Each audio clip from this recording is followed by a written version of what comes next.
questions. I'll open it up and go from there. So, Sarah, you actually touched on it a little bit with the virtual reality as far as viewing the spaces, but I guess my first question would be, where do you see, to any of you, all of you, maybe Sarah, you want to start, specific technologies advancing the most, and where are there the most opportunities for new advances? So. Yeah, I think the ICE software is something that a lot of people are going to be adapting a similar process where more of the construction is done in a manufactured setting. Trades are actually hard to come by and harder to come by. So the more work that you can do in that factory setting, the faster obviously it goes on the job site, easier, more streamlined. So I think, these companies that are able to really make it more efficient to prefabricate, do that work up front is what you're going to see more and more of. And, even with 3D printers, printing entire homes from that 3D printer, things like that. And I was just talking to someone earlier about how we have seen also people prefabricating entire restrooms, building those out with every little detail in there already, and then just plopping it right into the building. I think softwares that kind of enable that and speed up that process are definitely where things are going in the future. Anybody else from your, obviously, from the financial side? Yeah, I think... I don't know if there's any new, obviously we saw the crowdfunding numbers, pretty ridiculous. But. I think it just comes down to, real estate being kind of one of the slower adopters of technology generally, and if you can find a way to bring efficiency to an inefficient market, there's a lot of value that can be created, be it in kind of the manufacturing world, in the brokerage world, and then ours in the capital markets world. And I think that's where we see this kind of finally going. Yeah. And then, for us, we're comfortable with our late start because it only became legal, within the last 2 years. But, right. but for all of us, I think we see that technology finally coming to this market, and we're all excited about it. Mm-hmm. Yeah, and it really, sorry, if you wanted to go. Just one fun fact. So, lath and plaster was the way of building for a while, way back when. And actually was initially developed in the early 1900s, but didn't start getting used until after the World War because of the building boom and because there were fewer trades, so they had to become more efficient. So, and it is funny because our industry is so slow to adapt to these new technologies and new ideas. It's almost like it needs to be forced on them, and then it will happen. And so that's what we're seeing again with that. There's fewer trades coming in, and there's more and more retiring. And so as that happens, again, seeing the shift to using those technologies, being more efficient, having more prefabricated materials. So. I agree, and kind of the points you both made. You were talking about technologies in the financial side, the touring side, the build side. The great thing about it, in real estate thus far, there's been a lot of different technologies that are focused on CRMs, focused on listing platforms, focused on the different segments of the market. And I really think where it's going to go in the future is all that technology is going to start talking. It's going to become integrated. It's going to become systemic, where you have exact platforms that go from start to finish. It's not you have this platform to search for properties, but then you need to use this to tour it. And then you need to use this CRM to manage all of that customer data, and then use this technology to close the deal. It's going to become an integrated system. It's going to become an integrated market. And the fun thing about it, from our position, we're starting to even look that way. We're starting to look at, well, you've got all these deals that people want to get eyes on. Well, we can help your users get eyes on those deals. And so it's fun stuff like that, seeing already the transitions in the market and where things are going. Got it. Anything to add, or? So it's interesting, because we all come at this from completely different perspectives, right? So when I think about that, I think about it how it applies to the built environment itself and the experience of the occupants of the space. So from that perspective, you know, we're really sort of entering the era of big data, so to speak, and Internet of Things, where there's more and more information available than there ever has been in the past, and that's only going to continue to grow and expand, frankly, explosively, particularly because of you know, you know, sensor technology becoming, you know, individual data points on a network, near-field communications, beacon technologies, Zigbee, all these different wireless communication technologies and so forth, bringing new capabilities to the occupants of the space and the operators of the building itself, creating new possibilities for automation, driving new efficiencies, and creating new capabilities that you couldn't do before because of integration between disparate, unrelated systems and leveraging data from different systems to, you know, create new opportunities. So that's kind of how I see that. Yeah. One of the things that a couple of you actually said that I hear all the time, and you know, I share your opinion on, is the real estate industry is, you know, a little bit slow to adopt some of these things.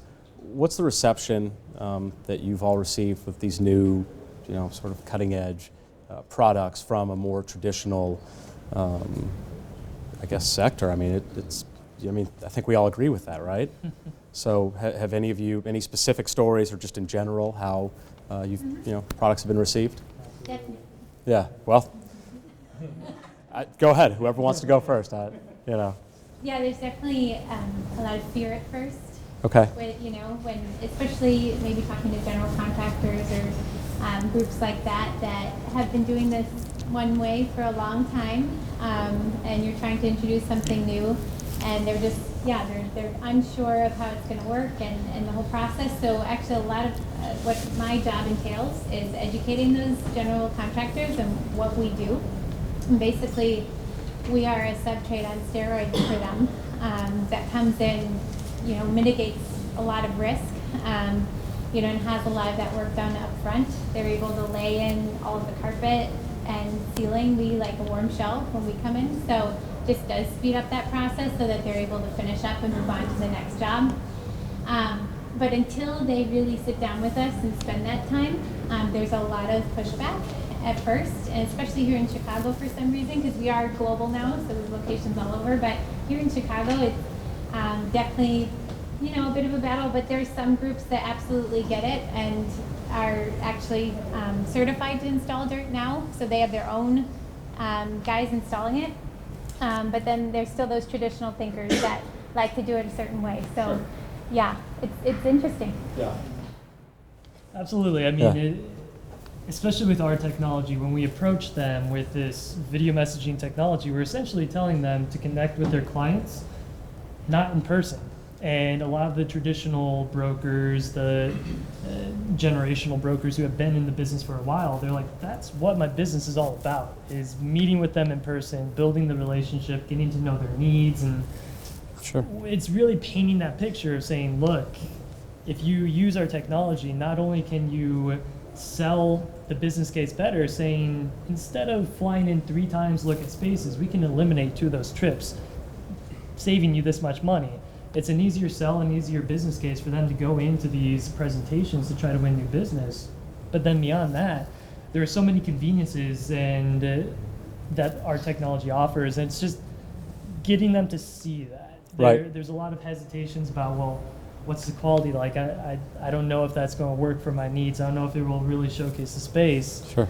Until they do it and they see that, wow, 25 brokers joined my broker open house. I normally get like 3 in person. Right. And it's seeing the successes, seeing the small wins, and seeing technology in action. It's really getting them over that initial hurdle, breaking down those barriers, getting them to trust the new technologies and the new ways of doing. Yeah, it makes sense. Yeah. When I again think about it from the built environment, you know, and you talk about, You talk about, some people are more reluctant than others to embrace new technologies and that kind of thing. We definitely see that with our clients. But if you think about, is the real estate industry itself sort of slow to move or slow to adapt new technologies or sort of old school kind of thinking? I think the answer really is sort of it depends. And in particular, for example, thinking about shell and core construction, it varies a lot in different geographic markets around the world. We do a lot of project work, of course, locally and around the country, but we also do a lot of work around the world, quite a lot, in particular in the Middle East. And what we see in, for example, Asia and the Middle East is actually quite different from what we typically see here in North America. Whereas in the Middle East, for example, they're building, their strategy is to build and own for the long term. And frankly, they're developing their countries as quickly as they can to prepare for a post-oil economy. So they embrace, they not only embrace technology, they're always trying to push the edge, one-up each other and so forth. Very, very forward thinking in terms of embracing technology in the built environment. When you think about owner-occupied buildings, that can be somewhat similar because again, it's sort of a long-term play. They're building a building for themselves, for their company. It makes sense for them to invest in the technologies to support the needs of the business, both immediate and for the long term. Outside of that, spec office buildings, that type of thing, we see some variation. It depends on what the expectations are of the investors. Is it something that they're going to build, lease out, and flip, or are they trying to create a marquee property, or what are their strategies for the property? We are seeing some developers that are embracing technology and using that as a differentiator in the marketplace, either to attract higher-end tenants or to get higher lease rates or that type of thing. I think that's an important distinction, though, that not everyone in real estate, not every real estate company is a dinosaur that's not adapting to technology. We're just saying, as much as you can make a blanket statement, it's tough to say. For the capital markets, we've only been in existence for 2+ years. Right.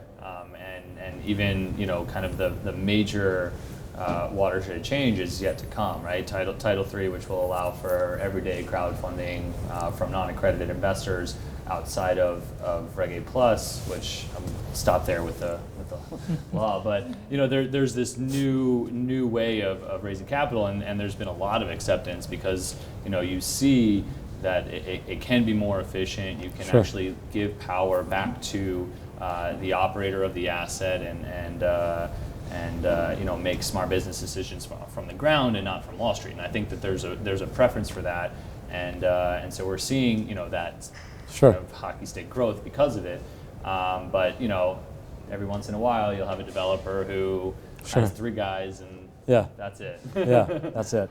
Go ahead, sorry. I'd like to kind of turn it on Cushman, get your perspective on it. And with the emergence of all these new technologies, from the broker side, what is it like? Yeah, so we actually, we have a group, a task force, I can't think of a better name, out of our New York headquarters that's tasked now pretty much entirely with uncovering new technologies and meeting with companies. And so if we meet with a company or we see a technology, they've asked a few of us to get in touch with them in New York and say, hey, look, we just met with these guys. This is what they're doing. This brings a different angle. This is a way for our clients to see the space without having to fly from London to Chicago, whatever it is. So, our firm is trying to get ahead of a lot of these technologies because I think everyone realizes that if you don't, you're going to be in a lot of trouble. So, things that make our jobs and our lives easier to connect and do what we need to do is huge, and to the credit of our management in New York, I think they get that. So What about opening it up to anyone here? I don't know how much. I think we only have about 15 minutes or so, so I thought maybe I'd open it up if anybody else. Sure. I just had some questions because I was curious. I want to understand a little bit more. Yeah. So what you're doing, in my words, is prefabrication of interior build-outs. Correct. And you're just doing walls. So you're using ICE to create a Google Revit or some other three-dimensional software. You're designing the interior, and then does it go direct to fabrication Yes. from the model? Okay. It does. And are you doing anything beyond the walls? Or are you doing? We are. Okay, Yeah, like what? we have our own electrical, so modular power and data that can be installed at the factory setting, as well as millwork.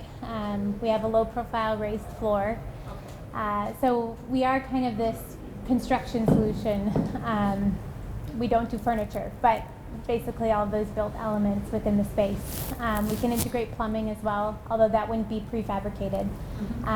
So yeah, and then that software that you saw briefly, that bill of materials is what hits the factory floor, and our CNC machines read that material and produce from that. Okay, so you're giving the general contractor, whoever's doing the actual construction, you're giving them the pricing, you're Correct. writing sub to the. Okay. Yes. Okay. Yes. I got it. Could I follow up real quick on this? Because I was just as curious as well. Yeah. It sounds a little like a systems interiors platform. You've got a limited number of SKUs, for instance, right? Or something Completely like that. customizable, yeah. So because we have the software, basically we're parametric. Any dimension is fine with us to the 16th of an inch. So yeah, The profiles are maybe predetermined. we do have predetermined profiles, things like that for glass walls. But then we're talking solid walls too. So they could look however you want, and basically have whatever finish you want. So you're probably used to kind of the typical demountable wall. Well, I'm thinking of the systems furnitures folks that Mhm. they merge, obviously. And Sure. all of the different partition systems they came up with. Mhm. And just trying to place you all in that. Yeah, it's kind of a different ballgame because we can do so much more. So we say a more full solution for the environment because we can integrate so much and really do the full scope. Obviously, we're not fire rated still. We're not load bearing, but then anywhere else within the interior, we can have dirt. Our founder, Mogan Smed, named dirt doing it right this time because previously he had started Smed International, which maybe some of you have heard of. But basically they did customizable modular interiors but didn't have the software associated with it, so they had longer lead times. It wasn't scalable. It was more costly to produce. So he ended up selling that company, waited for his non-compete to be up, and then started Dirt. He's a character, so he named it, doing it right this time. But basically, with that software allowing us to really scale it, have fast lead times, but yet be customizable. So again, what you're used to is that mass-produced, not super pretty, but yet at least it's flexible solution, whereas Dirt kind of combines the two. Does that make The sense? ICE software is specific to your. It's proprietary to Dirt, correct. Okay, so it's not going to incorporate other systems. Actually, it can. It sits under the Dirt umbrella. However, and we do have a patent on using it for the walls. However, we sell it to other modular furniture companies as well. So I think there's about 50 now. Knoll, All Steel Han, Gunluck, a whole bunch that we can incorporate their furniture within our space. And because the software is compatible with AutoCAD as well, we can incorporate all sorts of SketchUp models and things so that you can complete that space and utilize whatever furniture it is that the client's going to end up using. Yeah. Sure. I have another question. Sure. I know this is totally ignorant, but I gotta ask it. Where do we get this term crowdfunding? What is that? Yeah. So it's actually the acronym for Title III of the Jobs Act. So it's actually misused all over the place right now. But it has the general meaning of raising money from a lot of different people. But if you look at Title III, the name of kind of the section of Title III, it's crowdfunding, which is the acronym. Capital raising online with some last word. So that's how they got it. Raising money from a bunch of different people. Exactly. Oh, thank you. Yeah. That makes sense. Yeah. So, when you think of most consumer technologies that have hit, right? Uber, Airbnb, you name it, right? Most of these technologies have basically decimated sort of value in industries as well as lots of jobs, right?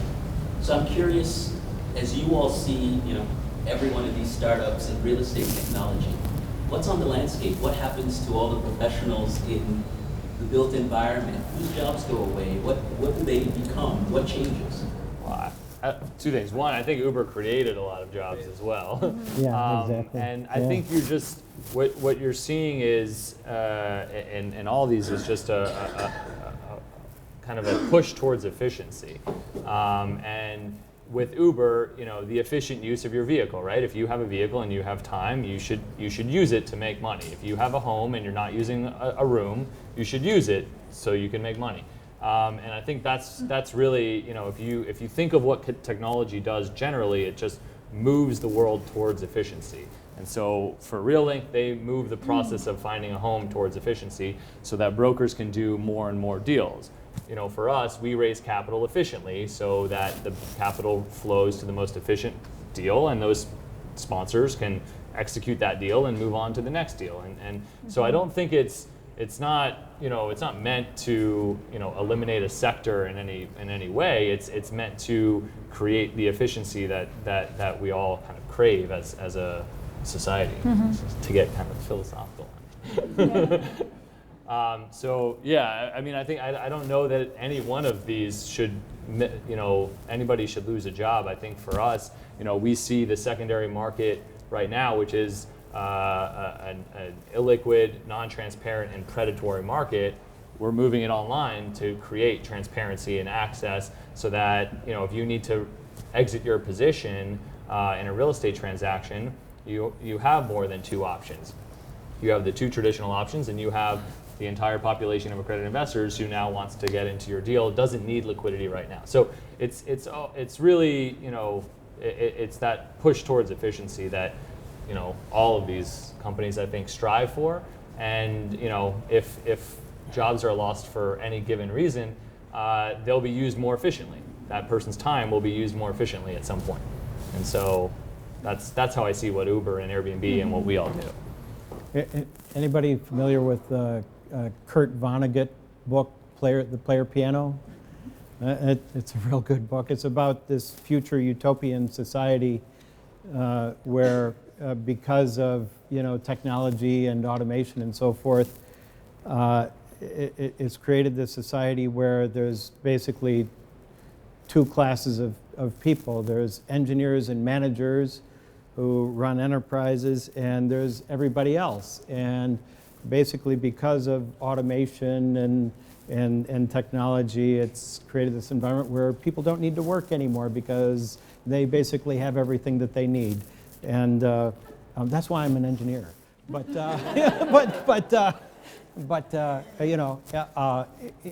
we're nowhere near that type of reality. I don't really foresee anything even remotely like that coming. Technology creates efficiencies for businesses, and a competitive advantage, but there's no long-term competitive advantage because all their competitors are also adopting those technologies and trying to push ahead of everybody else. And so it's just, we're creating this, again, it's driving efficiencies into business and doing more, than you could do yesterday, Just maybe one quick follow-up is for each of you, what's the single sort of mind-blowing technology you've seen out there, right? Like, in all the things you've seen so far, what's the one thing, whether in your company or elsewhere, that's like blowing your mind? Each of our technologies. Yeah, right, exactly. Yeah. Definitely us. Yeah. I think outside of the Peer Realty platform and what we do, which I think is tremendous, I'd have to think about it. I mean, I love what they do. I think there's a lot of value there. What's yours? Honestly, for me, being space-oriented, seeing space, easy answer would be Oculus Rift and all of that. But honestly, I'd say my answer is the Hyperloop. What Elon Musk is working on to... Yeah. I drive from Chicago to Indianapolis all the time. I hate that drive. If I had a Hyperloop and could get there in 20 minutes, done. And it's unreal the way he's been able to, obviously, on Execute. models, get away from air resistance, just the issues with that. I love what he's doing with that. That's mine, probably. Yeah, I want to come next month when Built World brings a Tesla in here. Yeah. Definitely. Yeah. Yeah, actually, I saw a question over there. Sorry, I saw that first. This was actually for Cushman & Wakefield. I know that you guys sponsor. I should have gone with you. I know that you guys sponsor Pi Labs, which is one of the biggest property tech incubators in the UK. Yeah. I know you guys aren't being nice about sponsoring them. What's the kind of the backfield upon it about adopting your business model to incorporate tech to kind of advance your Yeah. status against other competitors? I don't know, first of all, exactly what you mean by we're not being nice about it. I'm not. I mean, like, Yeah. in a competitive manner, like, Yeah. Yeah. I guess technology Yeah. is the way to out-pivot your competitors. I mean, Yeah, it's nice. you know, it's really just all, I mean, from my point of view, I think it's about keeping up and making sure that we're at the forefront and at the, and certainly not behind. I mean, I think that's the, you want to walk in at bare minimum even, obviously, ideally ahead of the curve, and you have some technology that, nobody else has. That would be, the ideal situation. But I think we're always out there looking and meeting with new companies and seeing new technologies, and I think that that's the benefit of this task force in New York is, they're really open to us sending them, even if it's a 5-person startup, Right. and we send them something, we said, hey, look, I know that Cushman & Wakefield is this huge global thing, but what these guys are doing is really cool, and it might be worth looking into. And so, I just think it's about not falling behind and doing your best to be at the forefront. So, we do what we can, but there's, some, like any industry, there's some older people who have been doing things one way, and then there's people who are pushing for new technologies and new advancements. So I think we're doing a pretty good job, but I think pretty much just about any company could say that they could be doing better, and so that's what we're striving for. No, So. I didn't Yeah. No, I wasn't offended. Yeah. I've never heard of a kind Yeah. of a blue chip Yeah. real estate company Yeah. supporting an incubator. Yeah. And I just thought it was pretty Yeah.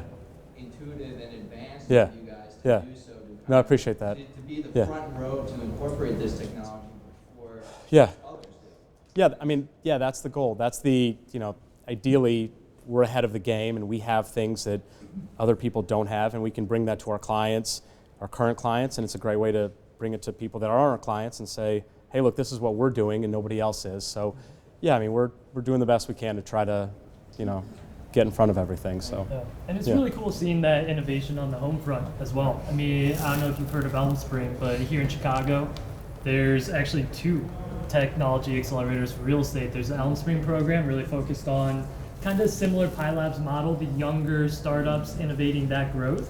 And then there's the NER Reach company on the residential side, slightly commercial side as well. They're taking existing companies and helping them innovate and bring tech into real estate. So it's awesome that you guys partnered up with Pi Lab, and it's really cool seeing just across the globe this focus on real estate tech and innovation and really fostering it and seeing corporations get behind it and support it yeah. as well. Yeah, no, yeah, it's a good question, actually. Thank you. Yeah, thank you.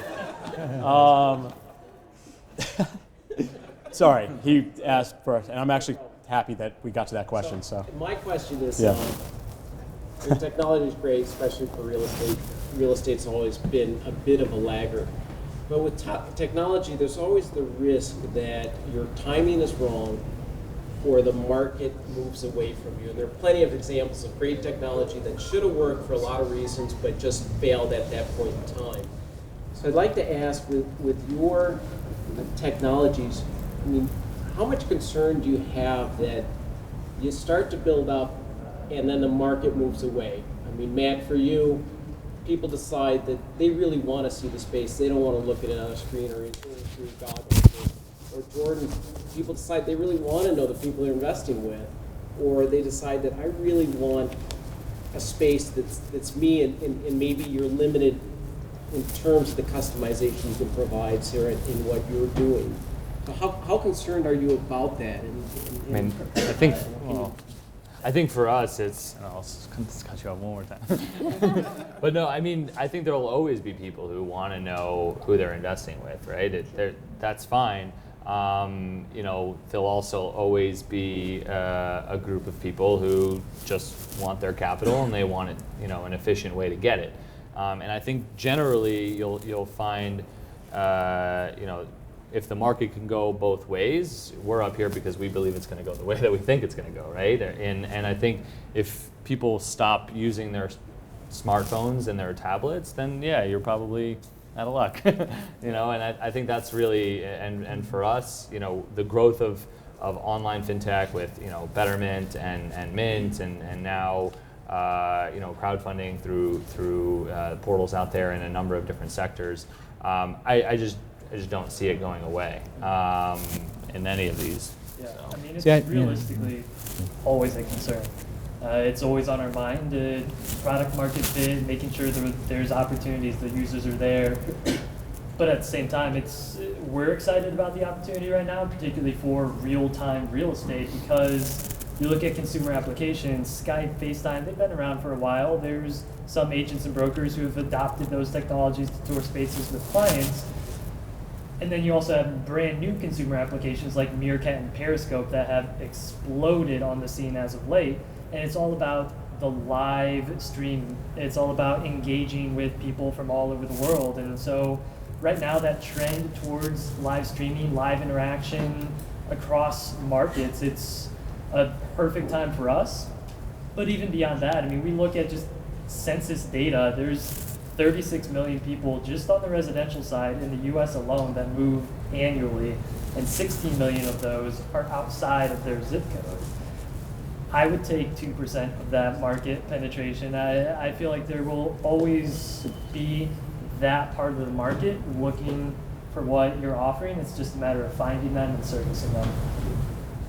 I think for us, we invest heavily every year in our software. And even the 5 years that I've been with Dirt, I've seen it come a long way. And what we kind of pride ourselves on is watching what the market's doing and taking basically our clients' ideas and being able to implement them with our product development team and then adding them to that software. So just constantly adapting and being flexible so that we are relevant and that we're, you know, answering all of those different client needs and you know, things they want for their space.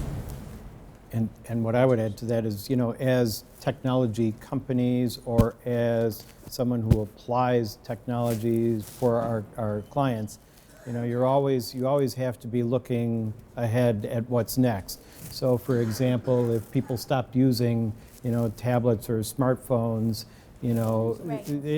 That's right. There's going to be something. There's going to be a visual cortex implant or something like that, you know, in its place. You know, so Matt's going to be okay, anyways. You know, or is going to adapt his, you know, technology or platform to support, you know, the new methods of delivering those capabilities. That's a strong point. Yeah, you just have to be adaptive. Yeah. So it works no now. matter what happens, you feel there's enough market there to support your technologies. For now. Ideally, you're driving it yourself. You know. Yeah. When you look at any industry, any vertical, you see tech companies come, tech companies go. Yeah. It's the tech companies that don't innovate, that don't stay modern with their users, their consumers, their audience. It's the ones that don't listen to the demands of the market that disappear. Do we have time for one more? Let's do one more question if anyone has one. Sure. One piece of technology and development that's been catching my eye lately is construction webcams, and that almost any high-rise is being built downtown. There's a live webcam you can pull up at any time to see what floor they're at, or if the glass is being put in, or whether I like the glazing or not, which is very important to people like me. as construction is sort of a spectator sport. Can you think of any other ways that developers can use technology to sort of get the community engaged, not just with specific stakeholders? I'm kind of guessing they put in those webcams just so the CEO can check from his desk whether people showed up for the site that day. But it can be useful for getting community engaged or excited about what's coming. Live streaming. Yeah. Well, you know, there's modeling and simulation that is used up front, you know, to try to get the community excited about it. I think about Wrigley Field, you know, and that project there was a lot of effort by the Cubs and the Ricketts and so forth to try to get the community on board with the redevelopment of Wrigley Field, you know, and I think that may be one way. That's sort of pre-construction, but you know. And then there's these drones. Yeah, Fly sure, drones around. yeah. And we're also seeing that actually, oddly enough, it's a good example for in the crowdfunding space, when you have a user base of investors in your community and you know you want community engagement or support for your project, and you know 45% of the neighborhood is invested in the project, you know you'll be able to push that through committee.